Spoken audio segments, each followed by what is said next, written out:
Andhra Pradesh, you witnessed change. 93% of the seats contested have been won by NDA. So it's been a clear mandate to create jobs. In our promises of 6 promises that we have made, one of the primary promises is to create 20 lakh jobs in 5 years. So that is the single agenda with which your government is actually going to work here in the state of Andhra Pradesh. Andhra Pradesh is one of the fastest growing states, and our aspiration is to be among the first three states to reach the $1 trillion economy mark. As a state, we have always been collaborative. CI has always played a very important role in the erstwhile combined state of Andhra Pradesh with Mr. Naidu ji, and now after the bifurcated state also. Of course, CI's relationship with Mr. Naidu goes back to the mid-90s, where we were promoting India and not states in specific. And I think together we have achieved a lot. You know, our state has been a hub for agriculture, for MSMEs, for manufacturing, even pharmaceutical, and now we want to move faster in IT. In line with the Honorable Prime Minister's vision, Vikasit Bharat, Andhra Pradesh is also creating Vikasit Andhra Pradesh project. This will be soon launched to the people of Andhra Pradesh for their feedback on this, and we are committed to it and we will take it forward. I would also like to reiterate and build trust back. I understand the last 5 years wasn't exactly a very pleasant 5 years for the industry. I am aware of it. In the last 5 years, I did speak to quite a few of you. I've understood your pain areas, and we are here to win the trust back. You know, Mr. Naidu is in his 4th term as Chief Minister, and he's been telling us that this is going to be like his first term. So you understand, when a person becomes Chief Minister multiple times, you would imagine that for them it becomes now a routine. But Mr. Naidu brings in renewed energy to his 4th term as Chief Minister. His previous term was all about ease of doing business. Now it's about speed of doing business. So because investments have increased, you know, investing in hundreds of crores was a big deal. Now everything has become thousands of crores. So a project getting delayed by 3 months, 6 months, derails your entire business plan, and we as state understand it. So we have been talking about speed of doing business, and that's what we will stand for. And we are going to compete with other states to deliver on this. As far as my particular departments go, I handle human resource development, skill development, IT electronics, and real-time governance. So we are doing a skill census now. The project got delayed because of the floods, recent floods. All of us we had to handle that. But we're going to bring that project back on track. We will have a workforce certified ready for you. And we are also working with the industry already in Andhra Pradesh to register onto the platform to make it a seamless and a very transparent way of hiring people. Saying that, AI is of course going to change the way we're going to do business, politics, or even governance. AI University is something that's very close to our Honorable Chief Minister's heart, and as the HRD Minister, I will deliver on this. This is designed keeping in mind the erstwhile ISB model. So we expect titans of industry to support us in this journey and actually run the institution. So government is good at policy making, giving land, and that's where we want to end our role and let industry run the curriculum, the direction, like how you've done amazingly well with ISB. As a state HRD Minister, I'm looking at transforming our entire curriculum from KG to PG. It's very important to educate our children at a very young age, and if you launch them in the right direction, then the sky is the limit. So we are very conscious of that, and that's exactly what I am going to do. As far as IT electronics, yes, Andhra Pradesh has missed the Y2K advantage because we were a combined state, and back then Hyderabad was the singular focus. As far as IT investments, the data center investments, AI investments, our focus area is going to be Visakhapatnam. No second thoughts about it. And we will not miss this bus. So next 6 months, you will hear a lot of announcements coming about as far as data centers and the entire AI, harnessing the data center energy through AI. Saying that, Andhra Pradesh is a very peculiarly long state. It lends itself well for a very thematic ecosystem-based development. And if you look at successful models across the world, they've succeeded because of the ecosystem, and we understand that very well. So if you look at mobility, Anantapur is a focus, renewable energy, Kurnool is a focus, electronics manufacturing is between Chittoor and Kadapa districts both together, sports infrastructure is also going to come there, Prakasam, the entire biofuel, is going to be a big thrust area for us. Where we are sitting, which is the capital region development authority, Guntur Krishna is going to be about capital. East West Godavari, all of you know, is exceptionally doing well in aqua. We are very cognizant that we need to make it sustainable aqua. So I've been talking to titans of industry of that sector to look at what are the investments as a state we need to do. So it could be the drainage, it could be the road infrastructure, the cold chain infrastructure. That's something we're talking to them. North Andhra is going to be our pharma, our IT destination. So we have a very clear roadmap, and this is what we're going to focus in terms of chasing investments. Saying that, in the last 5 years, I understand that you've had some challenges. I've already been talking to all the leaders. Specifically, they're related to incentives. Back then, you had power holidays. You had issues with regard to water. We totally understand that. I would like to make one thing clear. Andhra is open for business. Back then, we had Economic Development Board that led the entire outreach. We have revived it. A young IAS officer has been nominated now to lead the initiative from the front. We've lost really good youngsters to other states. They're all now coming back to be part of Economic Development Board. And Economic Development Board, while it will chase new investments, we are also creating a team which will focus on already industries that exist in Andhra Pradesh. So reaching out to all of you, understanding your pain areas, and how do we overcome those pain areas, and how as a government we can deliver on our promises. And as I said, our single agenda is to create 20 lakh jobs in 5 years.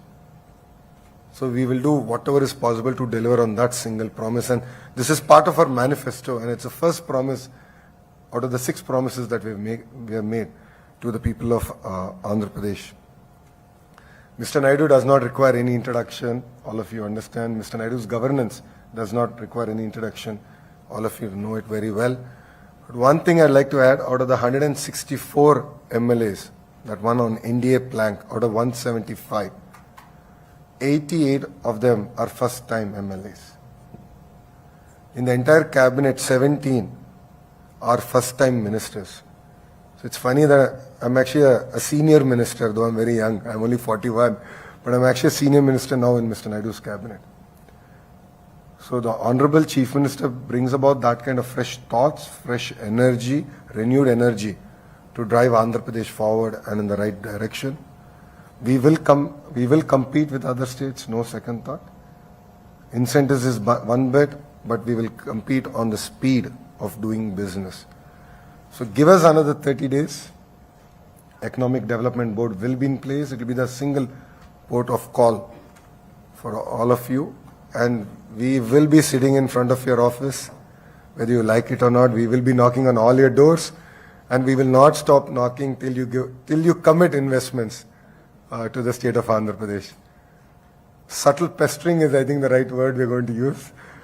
But we mean business, and Andhra Pradesh is open now.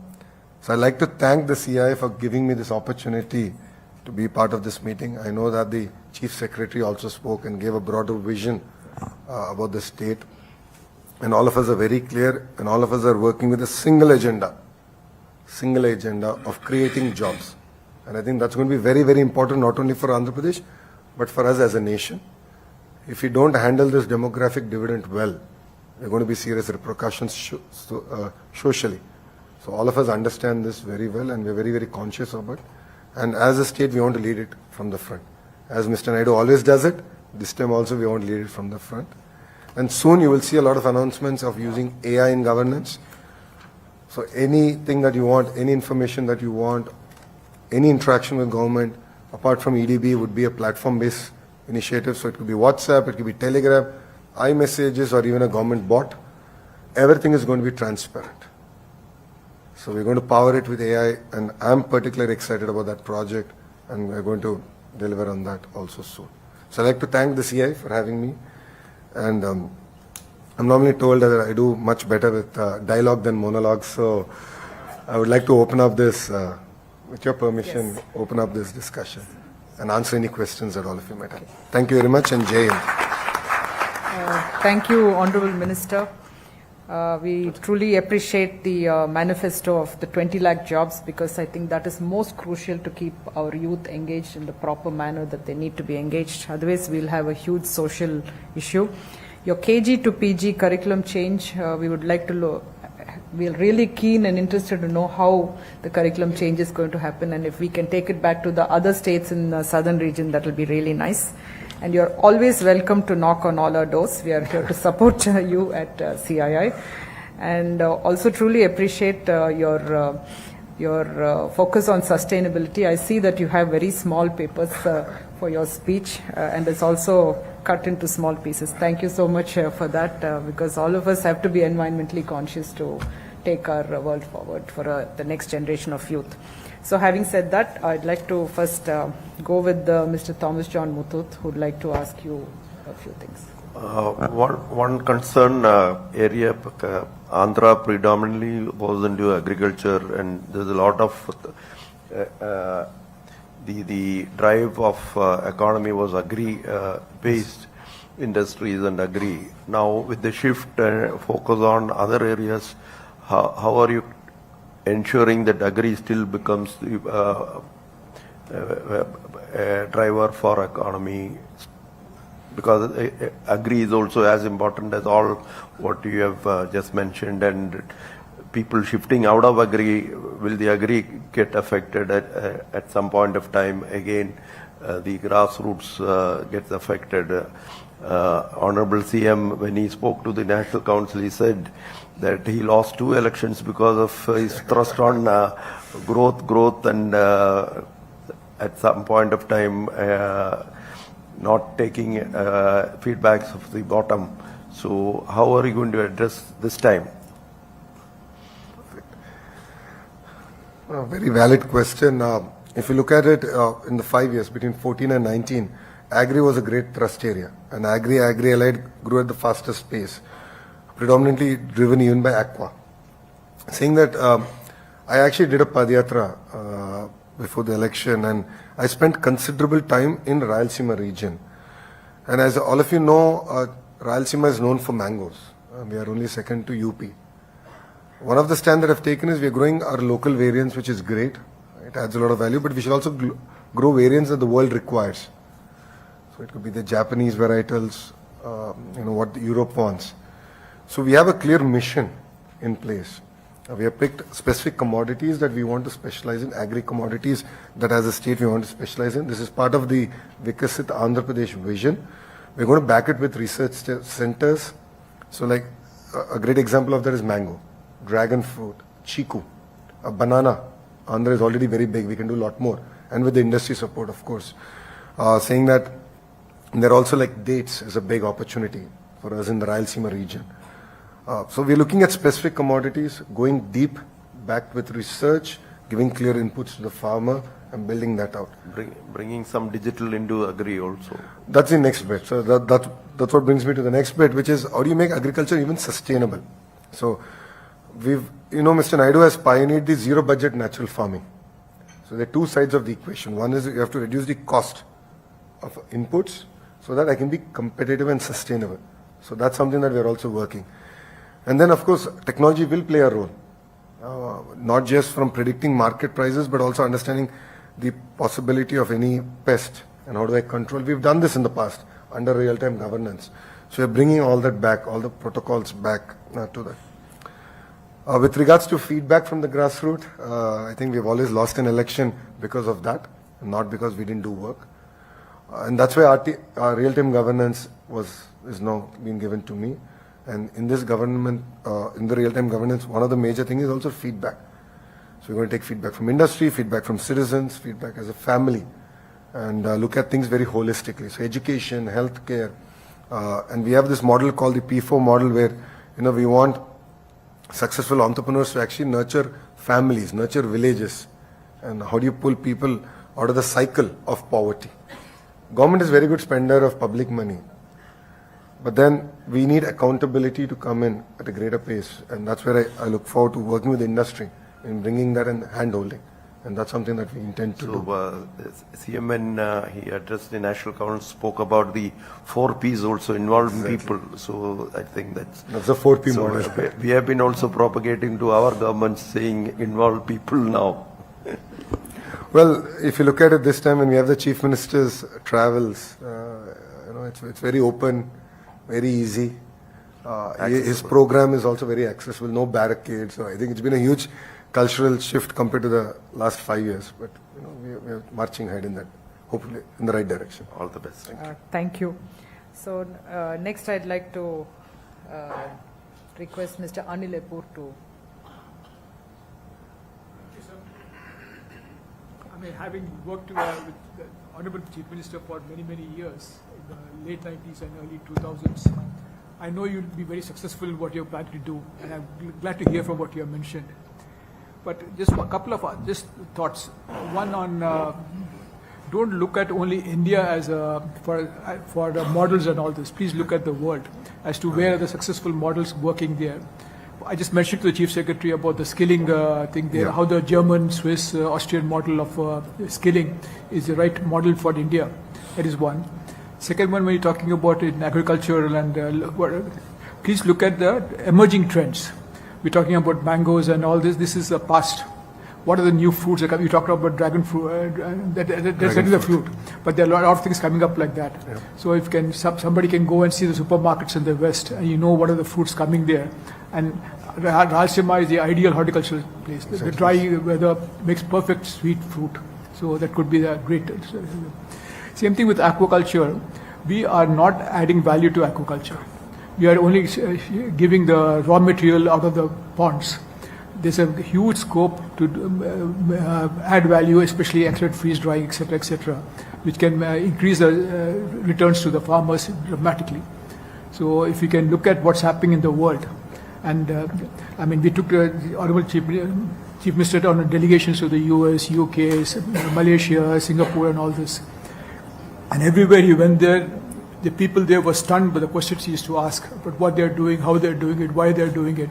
I'm sure he'll do that, but I think it's time for you people to start going abroad, especially to these leading countries, to understand what they're doing, why they have gone there, and where can Andhra benefit from those trips.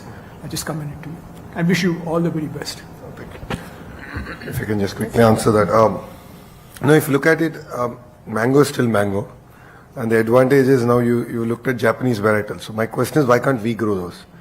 So I think I'm looking at it end to end. And I was very infatuated with the idea that we can actually grow for the world. And this is something that I've been talking about in my entire Padayatra, because I interact with a lot of farmers. Dates might seem trivial, but the opportunity is amazing. So as you rightly said, it's not just about supplying for India, but can I become a global supplier, in the top 10, major commodities. But commodity as a commodity, like mango is a mango. But then can I do local processing? And I've looked at how Thailand has done that better. Creating chocolates in a very micro scale. The mango toffees of some, not chocolates or toffees. It's very easy. So we are actually looking at that. And we would love to actually engage with the industry on this. Because you have a better view on things and you're subject matter experts and domain experts. So I understand dairy very well because I worked in the dairy business. I understand it very well. But I don't necessarily understand chili business well. So I actually look forward to interacting with the industry to actually drive policy, give guidance, and actually look at what are the best practices that are happening across the world and learn from it. Yeah. There used to be a gentleman who was the Dean of Horticulture at Tirupati called Dr. Ramarao. Then he went to work for Eenadu in that paper. he, as chief of at Tirupati, he was asked to send mango saplings to Israel and to Europe. So he said, why should we send our materials or send him the worst varieties we have here? So he sent the one that had no market in India, he sent it them. But they were so smart that they took their varieties and they convinced the consumers in Europe that that was the actual mango and not the ones coming out of India. It's all about, okay. Thank you. Suresh? Lokesh, thank you for being here. I know how Saturdays are very important for you with your son, but thank you for being here. So I had one thing, Lokesh, and I know I've worked with your father when I was a chair last time and all that, and we did a lot of activity, you know, and everything. So I think I might be coming across as a little, I don't know, some people might be upset, but then I think certain things have to be, we have to look at, we are coming from a certain legacy, certain way of working and all that, right? Because I know how much last time, what CM wanted to done didn't happen, right? And I think we need to start focusing on that, you know, the administration layer in between, and how their priorities and how their style of working is the one that is harming us, right?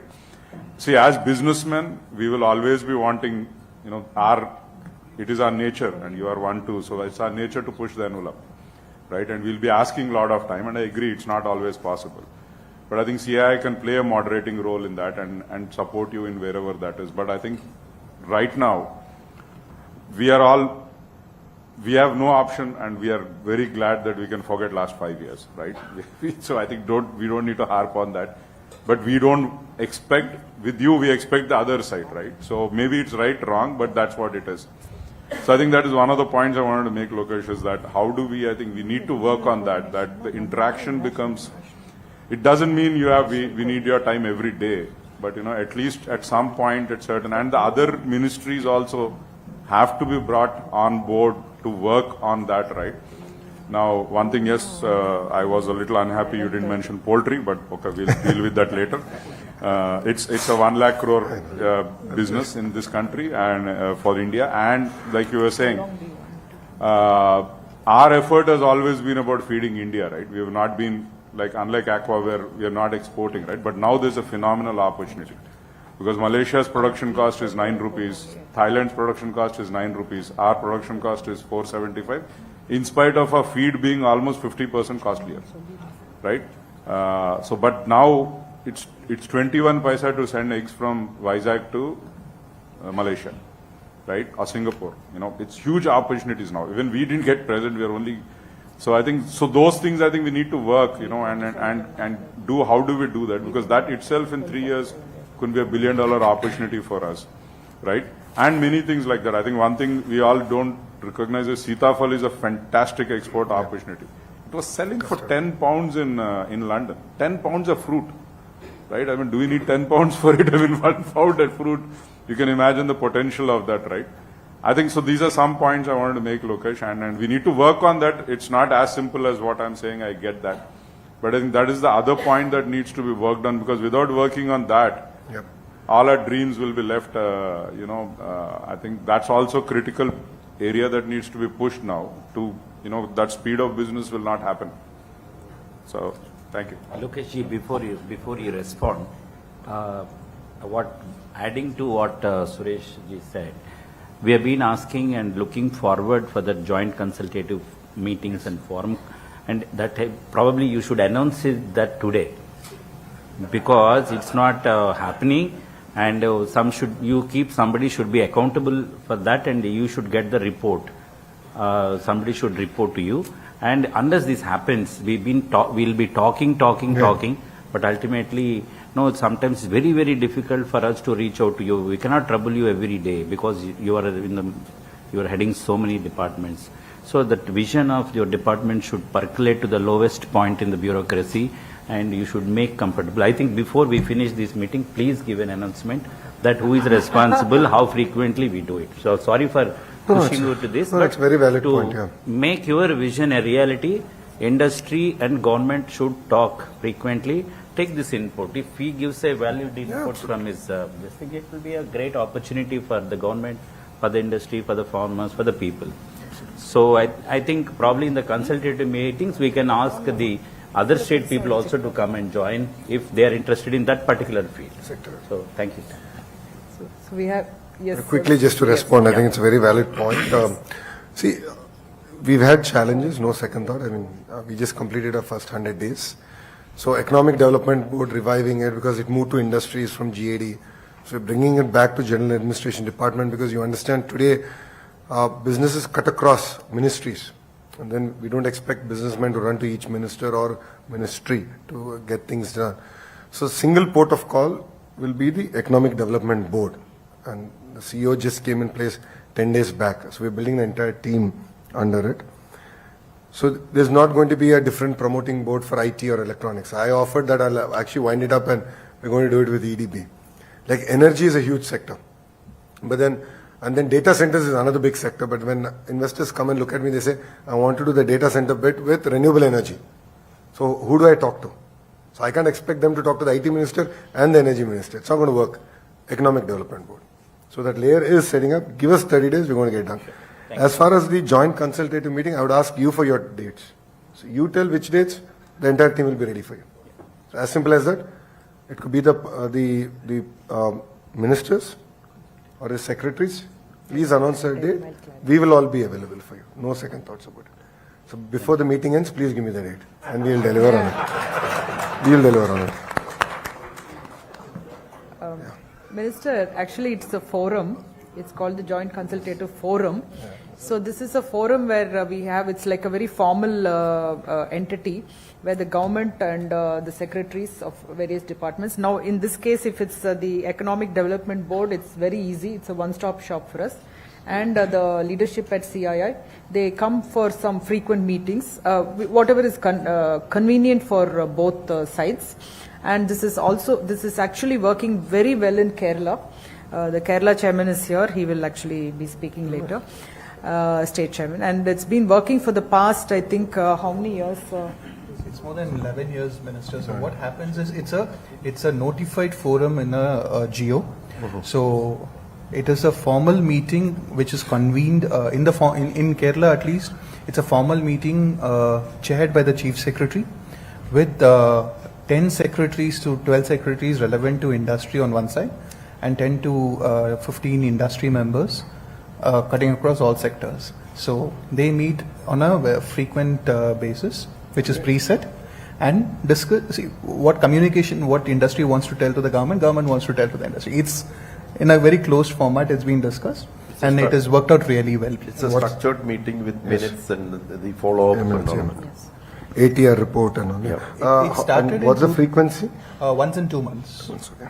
And it started in Kerala in 2008. 16 years. Yeah. Perfect. And now recently in Puducherry also. They have, so we just government has signed asked the CI government to- has passed a GO. To do this work. Perfect. I'll initiate the green note Yeah, thank you. and I'll send it to the respective ministers. I'll follow it up and we'll deliver on this in 1 week. So next, Mr. Sai Prasad, please. State Chair of Telangana. This is something that Honorable Chief Minister was exactly what he used to do when he was the Chief Minister of the combined state. Yes, sir. And we had all the chief secretaries and the industries department and everybody else and people from the CII would be meeting at very, very regular intervals. And that was a very, very effective model. So it doesn't have to be strictly structured, but it should be a forum that